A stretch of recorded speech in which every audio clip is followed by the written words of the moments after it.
So here's some more information that kind of reinforces my theory that God is not a micromanager and that a lot of organizations will try to manage you and everybody else through their organization. Rules for thee, but not for me kind of a thing. But I do agree God is the ultimate multitasker. And just look at Adam and Eve. He left them alone, was not a helicopter parent. So I'm summarizing this video for everybody watching this. Walk Courageously with God by XJW. I think he read the book and has a long video. But if you want to pause and read that, psychological architecture of the book, courage as rebranded obedience.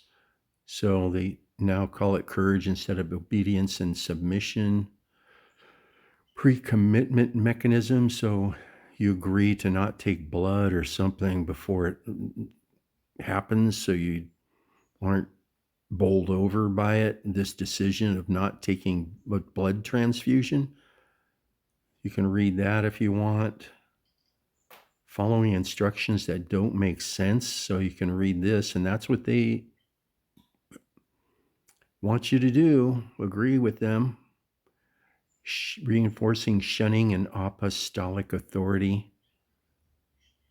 So you can't even greet a disfellowshipped individual. So somebody comes to their senses and leaves the Jehovah Witnesses, and you see them on the street, you're not even supposed to say hi to them.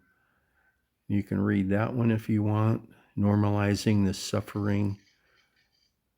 And bunker theology, the video concludes that the book represents a shift from expansion theology, so growing.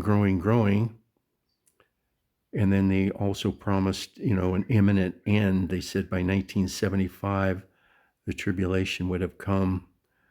And now they're shifting to bunker theology. The new message emphasizes that the world is hostile and members must hold the line, stay inside the walls, and remain courageous to outlast external pressures, with the book serving as a manual for the survival within this bunker. And I notice there's some other religious organizations that tend to hunker down, and the Mormons have last days, hunker down, buy gold, preppers, and all this good stuff. And as a Christian, and my name says it, that I'm a right divider, which Paul says in 2 Timothy 2:15, and you got to read it from the King James Version, because every other version leaves out rightly dividing the word of truth, so we can determine what applies to us today and what doesn't.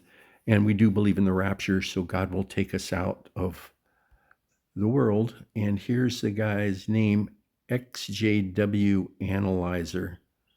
If you want to watch his whole video, it does a really good job on it. I love this guy.